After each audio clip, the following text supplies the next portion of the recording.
మీ ఎలాంటి వ్యాపార ప్రకటనలకైనా వెంటనే మా ఛానల్ సంప్రదించండి. ప్రస్తుతం మనతో పాటు ప్రముఖ ఆధ్యాత్మికవేత్త మంత్రతంత్ర జ్యోతిషులు సురేష్ బాబు గారు మనతో ఉన్నారు. గురుగారితో మాట్లాడేద్దాం. నమస్కారం గురుగారు. జై శ్రీమన్నారాయణ. గురుగారు, శ్రీ పరాభవ నామ సంవత్సరంలో మరి కర్కాటక రాశి వాళ్ళకి ఈ కొత్త సంవత్సరం ఏ విధంగా ఉండబోతుంది? ఉగాది షడ్రుచుల్లో ఏ రుచి ఎక్కువగా తగిలే అవకాశం ఈ సంవత్సరం వీళ్ళకి కనిపిస్తుంది? ఎటువంటి జాగ్రత్తలు తీసుకుంటే బాగుంటుంది అంటారు? ఖచ్చితంగా పరాభనామ సంవత్సర శుభాకాంక్షలు అందరికీ.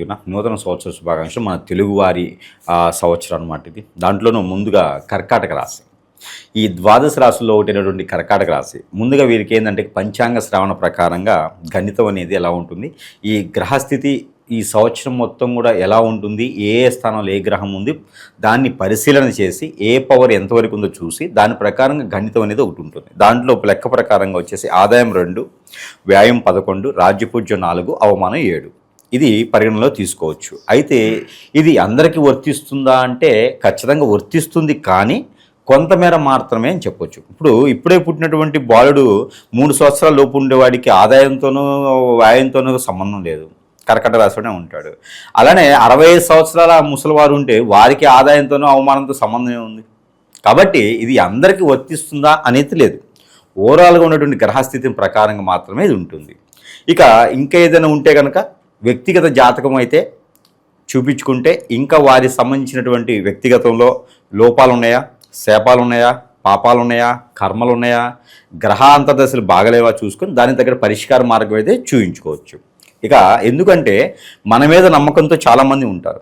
గురువుగారు ఇంతే చెప్పాడు కదా అని చెప్పేసి ఆదాయం 2 అంట, ఆ 14, 11 ఖర్చు ఉందంట అని చెప్పేసి ఒక గదిలో తాళం వేసుకొని లోపల కూర్చుంటే ఖర్చు తగ్గిద్ది కదా అనుకుంటే గురువుగారు చెప్పిందలో పాటించవచ్చు. మరి అలాగ కూర్చుంటే మరి ఇబ్బంది అవుతుంది కదా, దాని ప్రకారం చెప్తా ఉన్నా. ఇక కర్కాటక రాశి కింద వస్తే గత 7.5 సంవత్సరాల నుంచి మనం వీళ్ళని చూస్తూ వస్తూ ఉన్నాము.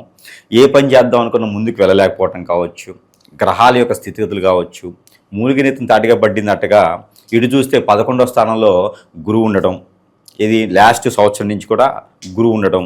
ఇక ఇటు చూస్తే 2వ స్థానంలో కేతు ఉండడం, ఆపోజిట్ సైన్లో రాహు ఉండటం. ఈ శని భగవానుడు మారిన తర్వాత కూడా కొంతమేర అన్ని రకాల అష్టదిబ్బందన పరిస్థితిలో ఉండిపోయినారు. ఏ పని చేద్దామన్నా ముందుకు వెళ్ళలేని పరిస్థితి, ఎటు చేద్దామన్నా ఏం దోచదు, ఒంటరైపోతారు, నిస్సహాయంగా ఉండిపోతారు. కోట్ల రూపాయల డబ్బులు ఉండి కూడా తినేదానికి టైం ఉండదు.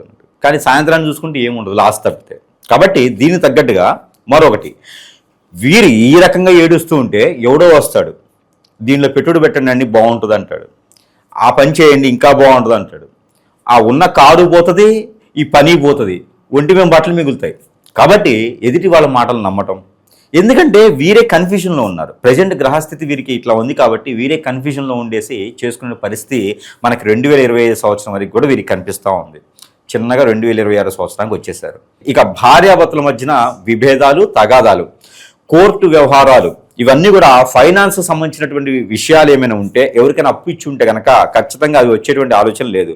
వాటి మీద ఆశలు వదులుకోవడం చాలా మంచిది. ఇక ఉమ్మడి ఆస్తులు, పూర్వీకుల ఆస్తులు, ఇవన్నీ పరాభనామ సంవత్సరం ఏదైతే ఉందో ఇది ఆరంభ దశలో కన్నా కూడా అంతమి దశ, అంటే 2027లో మాత్రమే వీరికి వచ్చేలా కనిపిస్తుంది. కాబట్టి దాని మీద ఎక్కువగా ఆశ పెట్టుకోవడం లాంటివి చేయకూడదు.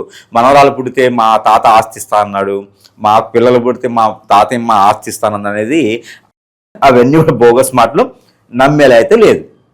కాబట్టి వీరు ఎప్పటికప్పుడు జాగ్రత్తగా వీరి చైతన్యాన్ని తగ్గట్టుగా వీరు ఉండాలి. అలా చేస్తేనే ఈ పరాభనామ సంవత్సరంలో కర్కాటక రాశి వారికి కొంతమేర నేనున్నానని ఒక గుర్తింపు అయితే లభ్యపడుతుంది. ఇక ఈ పరాభనామ సంవత్సరం ఆరంభం నుంచి కూడా కొంతమేర వీరికి గ్రహస్థితి మొదటి అధ్యాయం 6 మాసాలు కూడా ఇలానే కొనసాగినప్పటికీ కొంత ఉపశమనం పొందేటువంటి అవకాశం ఉన్నది. అది ఎలా అంటే, ఇప్పుడు మారేటువంటి కేతువు కావచ్చు, అలానే కుజుడు కావచ్చు, శుక్రుడు కావచ్చు, బుధుడు కావచ్చు. ఈ రవి భగవానుడు కర్కాటక రాశి నుంచి ఎప్పుడెప్పుడైతే మారుతూ వస్తున్నాడో వీరిలోని గ్రహస్థితులన్నీ కూడా సకాల యుక్తంలో ఉండేసి కొంతమేర పర్వాలేదు అనిపించుకునే పరిస్థితికి వస్తుంది. ఇక పోటీ పరీక్షల్లో కావచ్చు, మొదటి అధ్యాయం 6 మాసాలు అంటే సెప్టెంబర్ వరకు కూడా చూసుకున్నట్టయితే పోటీ పరీక్షలు కావచ్చు, గ్రూప్ 1, గ్రూప్ 2, గ్రూప్ 3, గ్రూప్ 4 ఎగ్జామ్స్లో కావచ్చు, గవర్నమెంట్కి సంబంధించినటువంటి జాబ్స్కి ఏదైనా ప్రయత్నాలు చేస్తే కూడా ఈ 6 మాసాల్లో ప్రయత్నం చేసుకుంటే చాలా బాగుంటుంది. ఇకపోతే ఈ యొక్క సెప్టెంబర్ మాసంలో మారేటువంటి గురు ఛాయ, ఈ గురువు స్వస్థానంలోకి వస్తాడు. 12వ స్థానం నుంచి స్వస్థానంకి వస్తాడు. ఈ స్వస్థానానికి గురువు వచ్చిన తర్వాత వీరికి పెళ్లి గడియలు అనేది మొదలవుతాయి. అది ఎప్పుడు అంటే ఆగస్టు, సెప్టెంబర్, అక్టోబర్లో నుంచి వీరికి పెళ్లి గడియలు మొదలవుతాయి. అది ఎలాగా, ఆల్రెడీ పెళ్లి అయిపోయి పిల్లలు ఉన్న వారికి కాదు. ఆ మొదటిసారిగా పెళ్లి చేసుకోవాలనుకున్న వారికి సెప్టెంబర్ తర్వాత ప్రయత్నం చేసుకుంటే పెళ్లి గడియలు అయితే వీరికి ఖచ్చితంగా ఉన్నాయి. అది కూడా 25 సంవత్సరాలు దాటి 36 సంవత్సరాల లోపు ఉన్న వారికి మాత్రమే ఈ పెళ్లి గడియలు సూచిస్తున్నాయి. ఇక ఎఫ్ఐఆర్స్ లాంటివి, ఇంకా ఏదైనా లవ్ లాంటిది ఉంటే అవి పెద్దగా సక్సెస్ అవ్వు. ఎఫ్ఐఆర్ లాంటివి ఉంటే మిమ్మల్ని తీసుకుపోయి రోడ్డు మీదకి వేసేస్తారు. పొరుగు ప్రఖ్యాత అయితే ఖచ్చితంగా పారుదోలిపోతుంది. ఈ పరామనామ సంవత్సరంలో పారుదోలిపోతుంది అనమాట. వీరికి ఉన్నటువంటి హోదా, డబ్బు, పలుకుబడి, పేరు, ప్రఖ్యాత అన్నీ కూడా నశించిపోతాయి. కాబట్టి అలాంటి చెడు వ్యసనాలు ఉంటే వెనువెంటనే మానుకుంటే చాలా వీరికి కలిసి వచ్చే కాలం వస్తుందని చెప్పొచ్చు. నడిచి వచ్చే కొడుకు రాడు, కలిసి వచ్చే కాలం అయితే ఖచ్చితంగా వస్తుంది. కాబట్టి అలాంటి ప్రయత్నం చేసుకుంటే బాగుంటుంది. ఇకపోతే వీరికి విదేశీయానం కూడా 2వ అధ్యాయంలో వీరికి కలిసి వస్తుంది. అంటే ఆగస్టు, సెప్టెంబర్, అక్టోబర్ ఈ 3 మాసాలు తర్వాతైనా 3 మాసాల్లో ప్రయత్నం చేస్తే ఖచ్చితంగా వీరు విదేశానికి వెళ్ళేలాగా చదువుకైనా లేకపోతే కనుక జాబ్ పర్పస్ అని చేసుకోవచ్చు. ఇక జాబు, నిరుద్యోగుల పరిస్థితి వచ్చేటప్పటికి ఈ కర్కాటక రాశి వారికి పరాభనామ సంవత్సరం ఏప్రిల్ 17వ తారీఖు 2027 సంవత్సరం వరకు కూడా వీరు గమనించుకున్నట్టయితే కనుక ఇక జాబ్ పర్పస్గా అయితే కనుక వీరికి మంచి జాబులే వస్తే ప్రయత్నం చేయాలి. ఎవరో చెప్పారని చెప్పి అప్పులు తీసుకొచ్చేసి లంచాలు ఇవ్వకూడదు. బ్యాక్ ఆఫీస్ ద్వారా, ఫ్రంట్ ఆఫీస్ ద్వారా అని చెప్పి వెళ్ళకూడదు. ఆలోచన విధానం అనేది మనము స్లోగా మనకి మనమే ఆలోచించుకుంటేనే కర్కాటక రాశి వారు ఒకరు ఉన్నారు అని గుర్తిస్తారు. ఆదాయం 2, వ్యాయం 11 అనే వర్డ్ ఎక్కడ ఉందంటే, ఇప్పుడు మనం సంపాదించేటువంటిది కష్టపడో, మార్కెటింగ్ చేసో, ఇష్టపడో, లేకపోతే ఏదైనా బిజినెస్ చేసో 2 రూపాయలు సంపాదించాం అనుకోండి, మనకు ఒకడు తగులుతాడు. మామ, బాబాయ్ అనుకుంటూ ఒకడు వస్తాడు. వాడు వచ్చేసి నాకు తెలిసిన కంపెనీ ఒకటి ఉందంట, వాడు 5 లక్షల రూపాయలు అడుగుతున్నాడు, బ్యాక్ ఆఫీస్లో డైరెక్ట్గా తీసుకుపోయి సీఎం షీట్లో కూర్చోబెడతాడంట అని చెప్తాడు. వీడికి ఏంటంటే కర్కాటక రాశి వాళ్ళకి ఎట్లానో బొగుతుకు బయటకు వెళ్ళట్లేదు కదా, ఈ లాస్ ప్రకారంగా చూసి అప్పు తెచ్చేది కడదామని చెప్పేసి అని ఆ డబ్బులు తీసుకొచ్చి కడతారు. కట్టగానే ఈ డబ్బులు తీసుకున్నాడు ఉన్నాడు, జాబు ఉండదు, ఈయన మళ్ళీ అప్పు కూడా కట్టుకోవాలి, అదే లాసు. కాబట్టి ఈ పరామర్శ సంవత్సరంలో వారికి చైతన్యం రావాలి, వారే తెలివితేటలు ఉండాలి, వారే ముందుకు అడుగు వేయాలి.